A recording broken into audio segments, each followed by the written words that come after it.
क्या सीटेट के Hindi unseen passage आपको मुश्किल लगते हैं? तो ये वीडियो आपके लिए है। अस्सलामुअलैकुम साथियों, मैं मोहम्मद जुनैद अख्तर इस्तकबाल करता हूँ, खैर मकदम करता हूँ, अभिनंदन करता हूँ, वेलकम करता हूँ आपके अपने ही चैनल लर्न विद पैशनेस पर। साथियों, आज की वीडियो बहुत ही अहम और ख़ास होने वाली है उन बच्चों के लिए जिन्होंने सीटेट के हिंदी पेपर रखे हैं लैंग्वेज के तौर पर। आइए दो गद्यांश और दो काव्यांश को हम लोग देखेंगे। चलिए गद्यांश देखते हैं। मनुष्य के जीवन में समय का बहुत बड़ा महत्व है। समय एक बार चला जाए तो फिर लौटकर नहीं आता। जो व्यक्ति समय का सही उपयोग करता है वही जीवन में सफलता प्राप्त करता है। विद्यार्थी जीवन में समय का सदुपयोग विशेष रूप से आवश्यक है। यदि छात्र नियमित अध्ययन करे और समय पर कार्य पूरा करे तो वे कठिन से कठिन लक्ष्य को भी प्राप्त कर सकते हैं। समय का दुरुपयोग करने वाला व्यक्ति प्रायः असफलता का सामना करता है। अतः हमें समय का सम्मान करना चाहिए और हर क्षण का सही उपयोग करना चाहिए। आइए इस गद्यांश से संबंधित कुछ प्रश्न हैं, उन प्रश्नों को हम लोग देखेंगे।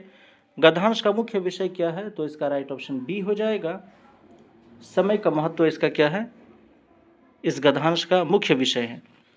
अगला प्रश्न है, समय के बारे में क्या कहा गया है? तो समय के बारे में कहा गया है कि समय लौटकर नहीं आता है, तो इसका राइट ऑप्शन सी हो जाएगा। अगला प्रश्न है, जीवन में सफलता कौन प्राप्त करता है? तो इसका राइट ऑप्शन बी हो जाएगा।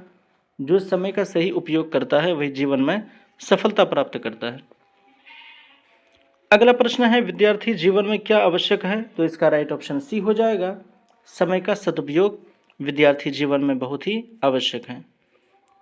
अगला प्रश्न है, छात्र लक्ष्य कैसे प्राप्त कर सकते हैं? तो इसका राइट ऑप्शन हो जाएगा बी, नियमित अध्ययन से, यानी कंटिन्यू स्टडी से, कंटिन्यू पढ़ने से क्या होता है, छात्र अपने लक्ष्य को प्राप्त कर सकते हैं। अगला प्रश्न है, समय का दुरुपयोग करने वाला व्यक्ति क्या झेलता है? तो इसका राइट ऑप्शन सी हो जाएगा, असफलता झेलता है। क्या? जो समय का बुरा इस्तेमाल करते हैं, गलत इस्तेमाल करते हैं, वो जीवन में कभी भी कामयाब नहीं हो सकते।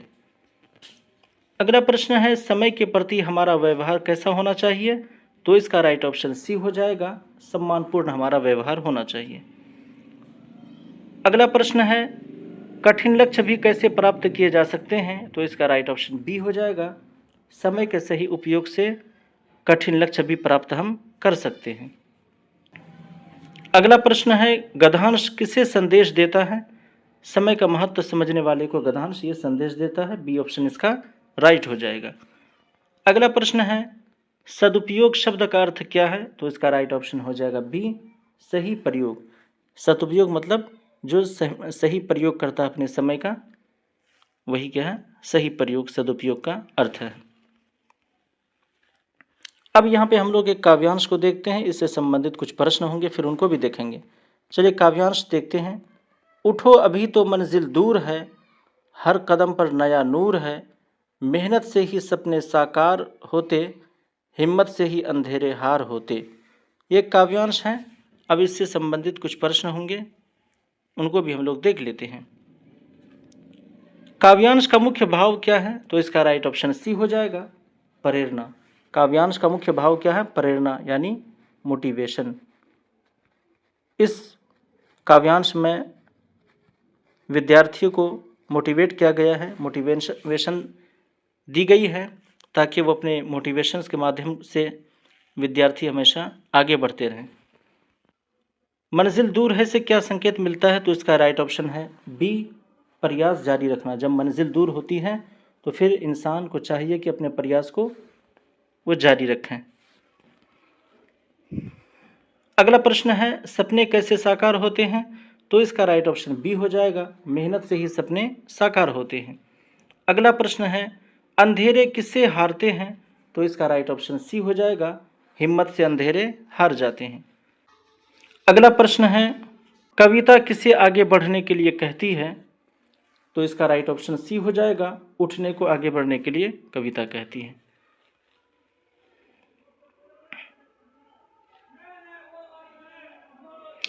अब यहाँ पे हम लोग देखेंगे एक और गद्यांश को जो सीटेट 2024-25 में पूछा गया है, ये भी बहुत अहम है, इसीलिए मैंने इस गद्यांश को भी आपके अभ्यास के लिए अभ्यास के तौर पर मैंने लाया है। उम्मीद कि ये भी गद्यांश आपके सीटेट अनसीन पैसेज को हल करने में काफ़ी लाभदायक और काफ़ी फायदेमंद होने वाले हैं। चलिए हम लोग गद्यांश को देखते हैं। पर्यावरण मानव जीवन का अभिन्न अंग है। स्वच्छ पर्यावरण से ही स्वस्थ जीवन संभव है। आज बढ़ते औद्योगिकरण और शहरीकरण के कारण पर्यावरण प्रदूषित होता जा रहा है।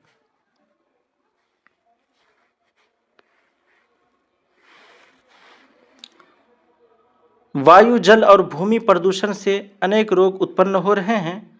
यदि मनुष्य समय रहते सचेत नहीं हुआ तो भविष्य में जीवन संकट में पड़ सकता है। इसलिए प्रत्येक नागरिक का कर्तव्य है कि वह पर्यावरण की रक्षा करे और प्राकृतिक संसाधनों का सीमित उपयोग करें। ये गद्यांश है, इससे संबंधित कुछ प्रश्न होंगे, हम लोग उसको देखते हैं। गद्यांश का मुख्य विचार क्या है? तो इसका राइट ऑप्शन सी हो जाएगा। पर्यावरण का महत्व इस गद्यांश का मुख्य विचार है। क्वेश्चन नंबर 2 देखते हैं हम लोग। स्वस्थ जीवन किससे संभव है? तो स्वस्थ जीवन जो है वो स्वच्छ पर्यावरण से ही संभव है। सी ऑप्शन इसका राइट हो जाएगा। अगला प्रश्न है, पर्यावरण प्रदूषण का मुख्य कारण क्या बताया गया है? तो पर्यावरण प्रदूषण का जो मुख्य कारण है वो है औद्योगिकरण और शहरीकरण।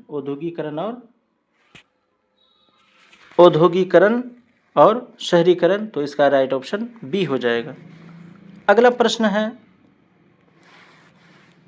किन किन प्रदूषणों का उल्लेख है इस गद्यांश में? तो इसका राइट ऑप्शन बी हो जाएगा। वायु, जल और भूमि का उल्लेख है। अगला प्रश्न है, प्रदूषण से क्या उत्पन्न हो रहे हैं? तो इसका राइट ऑप्शन हो जाएगा अनेक रोग। सी ऑप्शन इसका राइट हो जाएगा। अगला क्वेश्चन है, भविष्य में क्या संकट हो सकता है? तो इसका राइट ऑप्शन सी हो जाएगा। जीवन का संकट भविष्य में हो सकता है। अगला प्रश्न है, पर्यावरण की रक्षा किसका कर्तव्य है? तो प्रत्येक नागरिक का। सी ऑप्शन इसका राइट हो जाएगा। अगला प्रश्न है, प्राकृतिक संसाधनों का उपयोग कैसा होना चाहिए? तो प्राकृतिक संसाधनों का उपयोग जो है वो सीमित होना चाहिए। तो बी ऑप्शन इसका राइट हो जाएगा।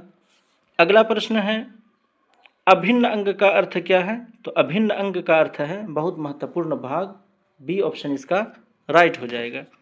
अगला प्रश्न है, गद्यांश का उद्देश्य क्या है? तो इसका राइट ऑप्शन सी हो जाएगा। पर्यावरण संरक्षण के प्रति जागरूक करना। पर्यावरण संरक्षण के प्रति लोगों को जागरूक करना इस गद्यांश का उद्देश्य है। एक काव्यांश को हम लोग देखते हैं, यह भी बार बार पूछा जाता है। परिश्रम से ही मिलता सम्मान, सपनों को देता ये पहचान, जो नहीं थकता राहों में वही लिखता है नया इतिहास। ये काव्यांश है, इससे संबंधित कुछ प्रश्न हैं 2, 4, 5, उसको हम लोग देख लेते हैं। कविता में किस मूल्य पर बल दिया गया है? तो इसका राइट ऑप्शन हो जाएगा बी, परिश्रम पर। परिश्रम यानी मेहनत। परिश्रम यानी मेहनत पर बल दिया गया है। जो मनुष्य मेहनत करता है वही आगे बढ़ता है।